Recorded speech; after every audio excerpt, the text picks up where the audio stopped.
Great morning everyone. Today we will start chapter number 10 of class 9 whose name is circle. I have given the PDF of this chapter. Then we will solve the some questions of this PDF. So I am taking the question number 3. In the question number 3 we have given a circle.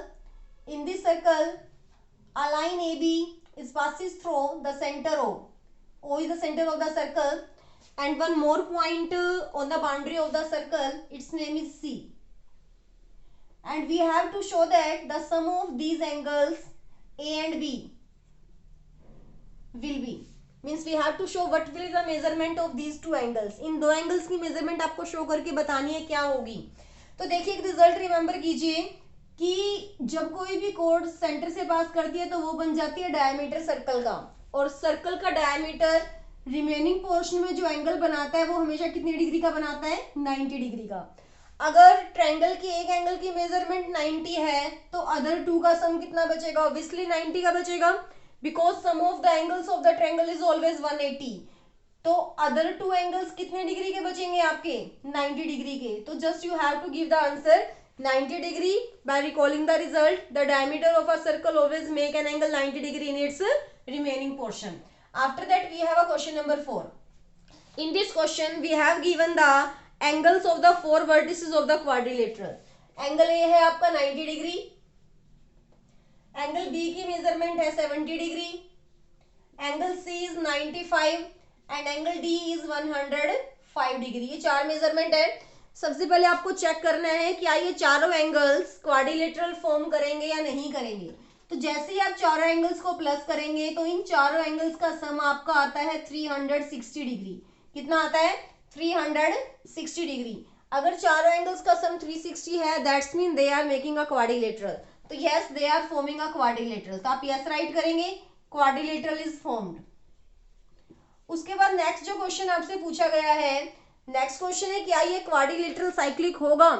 तो cyclic quadrilateral के लिए क्या property होती है, sum of its opposite angle is always 180 degree. इसके opposite angles का sum कितना होता है, 180. तो आपने इसके अपोजिट एंगल्स को प्लस करके देख लेना है. तो देखिए ए बी सी डी अगर क्वाड्रिलेटरल है तो इसके अपोजिट एंगल्स क्या बनेंगे, A and angle C, B and angle D.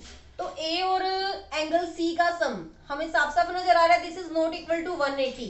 ये 180 डिग्री नहीं हो रहा, यानी एक पेयर जो अपोजिट एंगल पे है उनका सम 180 नहीं है. That's mean this is not a cyclic quadrilateral.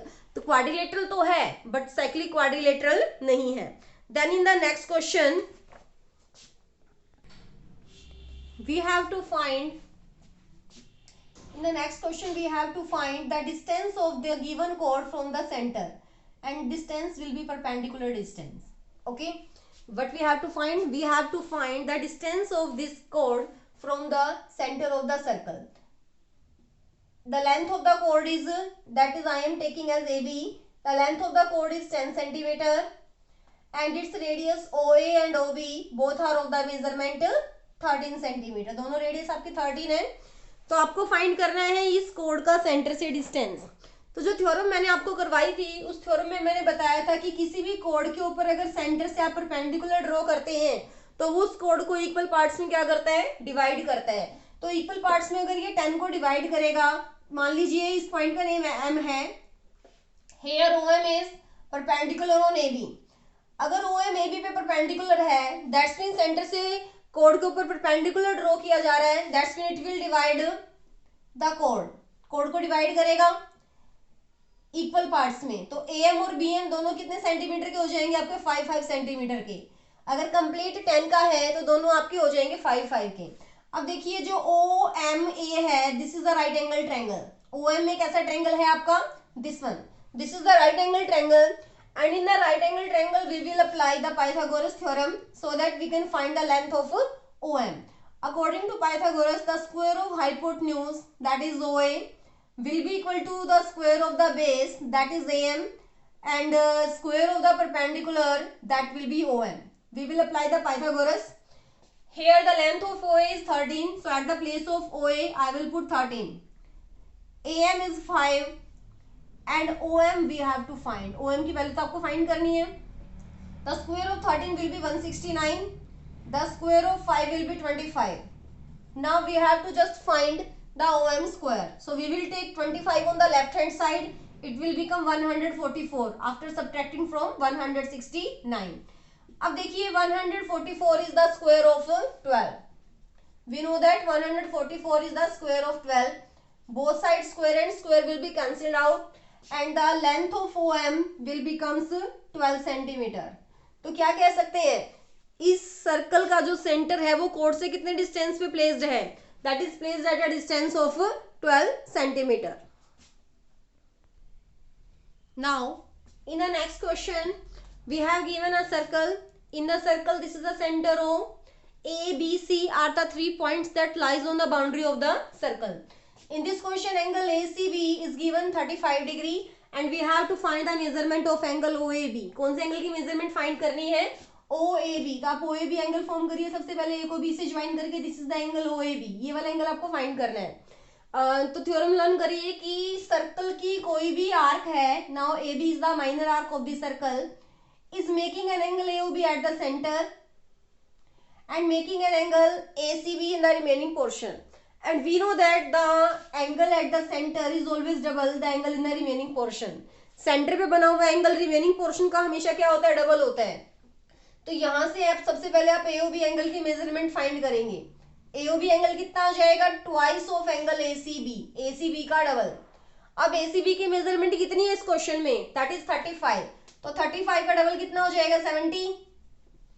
तो सेंटर पे जो एंगल बना उसकी मेजरमेंट आई आपकी 70 डिग्री. अब रह गया एंगल फाइंड करना, OAB फाइंड करना. OAB आप इस एंगल को एक बार एक्स अज्यूम कर लीजिए. तो यहां जो एंगल बनेगा ये एंगल भी कितने मेजरमेंट का होगा, एक्स एंगल का. क्यों होगा एक्स का, because OA and OB both are the radius of the circle. तो इनकी लेंथ कैसी है, आपस में इक्वल है. अगर किसी भी ट्रायंगल में दो साइड्स इक्वल होती हैं तो उसके अपोजिट एंगल्स भी हमेशा क्या होते हैं, इक्वल होते हैं. तो यहाँ भी क्या है, OAB आपका एक ट्रायंगल है. इस ट्रायंगल में A और B वर्टेक्स पे जो एंगल्स हैं these will be of the same measurement because OA and OB both are equal to each other. तो ट्रायंगल के तीनों एंगल्स का सम कितना होता है, 90.